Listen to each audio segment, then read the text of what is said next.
Ladies, gents, boys and girls, Papa Smoke back again with another video. Okay, so the topic of today's video is spiritual jewellery. What to look out for, and sort of like red flags and things like that. Reason being is I've recently seen on my many lookabouts in many groups, people purchasing spiritual jewellery and suffering rather negative consequences, things such as car crashes, relationship breakdowns, illness, all sorts of things like that, yeah? So this video is about what to look for in spiritual jewellery, yeah?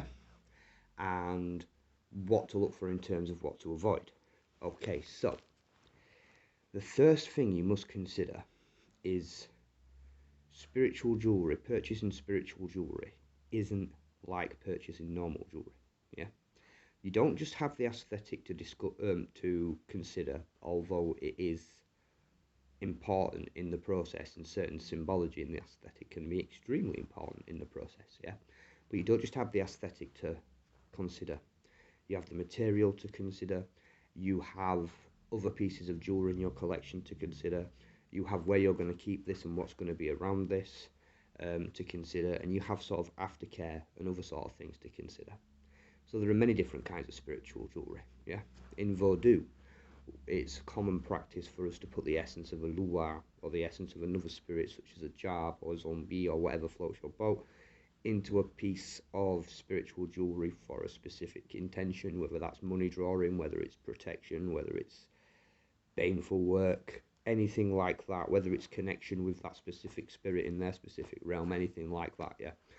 It's common practice to put the essence of spirits into spiritual jewellery, yeah? So when you do this, you have to consider things. You can't just think, this looks cool, I'm a good artist, so I'm going to make something that looks cool and stick a spirit in, yeah? It doesn't quite work like that. In a best case scenario, you'll be lucky and the spirit will just refuse to go into the jewellery. In a worst case scenario, it will sit in there and disharmoniously clash with the spirits of the metal and things that were involved in the work, and this clash will manifest in your client's world through something rather serious, something such as a car crash, for example. This is prevalent not just in Vodou, this is prevalent in other forms of spiritual jewellery as well. One of the examples I'm going to talk about now comes from amulet makers and collectors, yeah? I thought I'd left this group, but I hadn't. You see, the owner of the group's rather biased. Somebody on there decided to rip off and copy my ideas and advertise on there, so I thought, cool, that means I can advertise on there because they're my ideas. So I did, and I was told mine wasn't relevant, even though my syllabus contained the same syllabus as the person doing it. Do you know what I mean? And I were advertising amulets and things on there as well. I mean, the group agreed that mojo bags and Greek bags were classed as amulets. I were advertising cross keys on there, and I were advertising bespoke spiritual jewellery on there as well, as the course on how to do this, and the book which contains how to make some of this, yeah? Right, which she all said was acceptable for her friend, but for somebody else who wasn't her friend, and for the person who her friend was ripping off, no, it wasn't acceptable. So I thought I'd left this group. But anyways, I've seen it on amulet makers and collectors. People had purchased certain protective pentacles from certain planetary energies, yeah? Wore them all at once and got into a horrendous car crash. Yeah, right?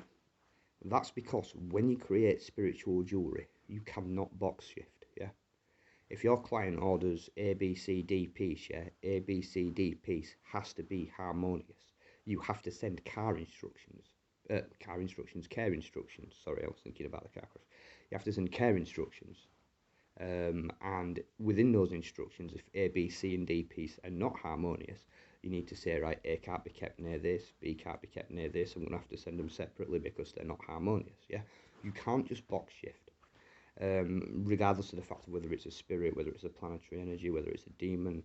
The same pantheon or the same belief set doesn't necessarily always mean that the entities from there will be harmonious. In Vodou, some luar are not harmonious with other luar. Some spirits are not harmonious with the luar or with each other. Yeah. In the Abrahamic pantheon, certain angels are not harmonious with certain demons. They've got personal beefs from back in the day. Yeah. In the Jinnic pantheon, yeah, the clan of Tor are incredibly disharmonious with most other clans out there. Yeah, so you can't just box shift with spiritual jewellery. You can't just think, this person's shit looks cool, I'm going to buy it, yeah? Because as I was saying, there's a difference between artistic ability and magical ability, yeah? And the person creating the jewellery either has to have one of two things, yeah? Either they have to be a full open physical medium to be able to understand the messages that are coming from the jewellery and the energies and the spirits in the jewellery, yeah?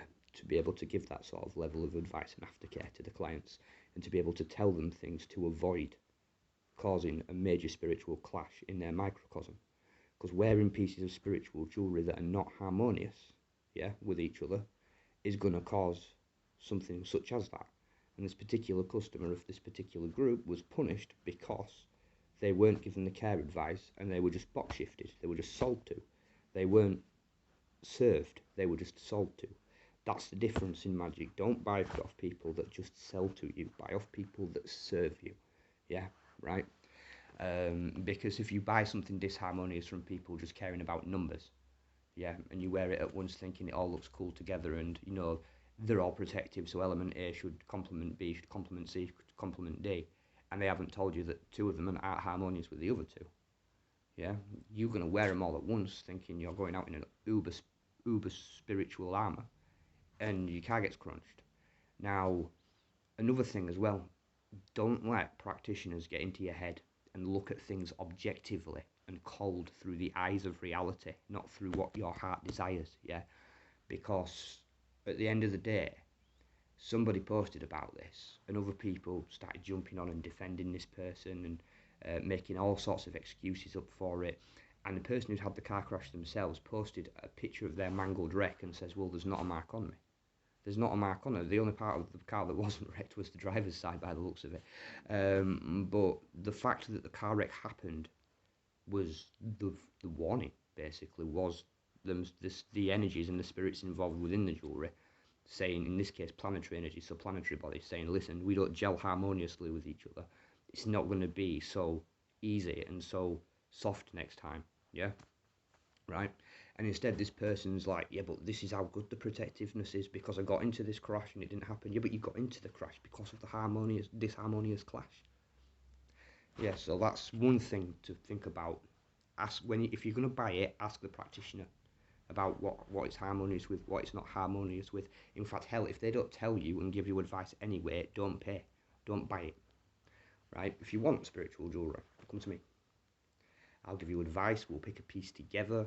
You know, I don't actually make the stuff myself, so I'm not as good at metalcraft as they are, but I will sell you something that will not kill you and will bring you your result.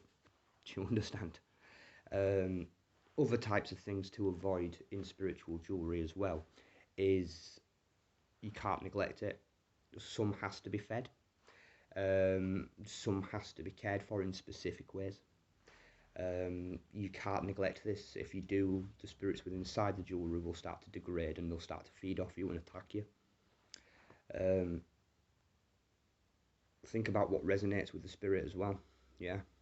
If you know gold resonates with the spirit, yeah, and someone's trying to give you it in copper, don't take it. It's not rocket science. If someone's selling you a planetary pentacle, yeah, and it's not made out of the metal that resonates with that planetary energy, don't take it. Do you know what I mean? It's disharmonious. It's going to cause problems, yeah?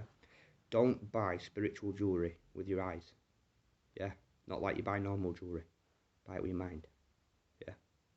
And if that person isn't willing enough to feed your mind to give you the information you need to make the decision, doesn't matter how good it looks, fuck it off. Ain't worth it. Is it worth a new car? Yeah, the person come out without a scratch on them and thinks that's the result of the jewellery. No, the accident was a result of the jewellery. But from the looks of it, it were about a 30 grand car that were mangled. So what are you going to spend $200 or $300 just on something that looks pretty to lose 30 grand? I mean, it's probably insured. You probably get a new car and the premium will go up, but you know, it's the same effect in the long run. You won't, would you? So just be really careful about stuff like that. There's also other places that sell sort of scam things. With voodoo jewellery, don't buy it from any left-hand path place. Don't buy it from left-hand path marketplace. Don't buy anything from left-hand path marketplace because they don't understand basic magical laws either. A lot of their work doesn't manifest, and the owner of that group will not allow you to say, listen, I bought some work from here and it didn't work.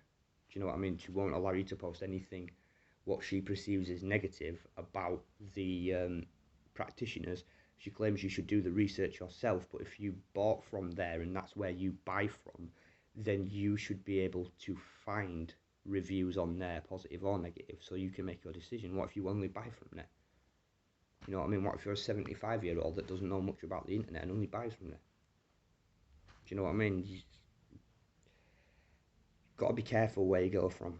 I would strike off amulet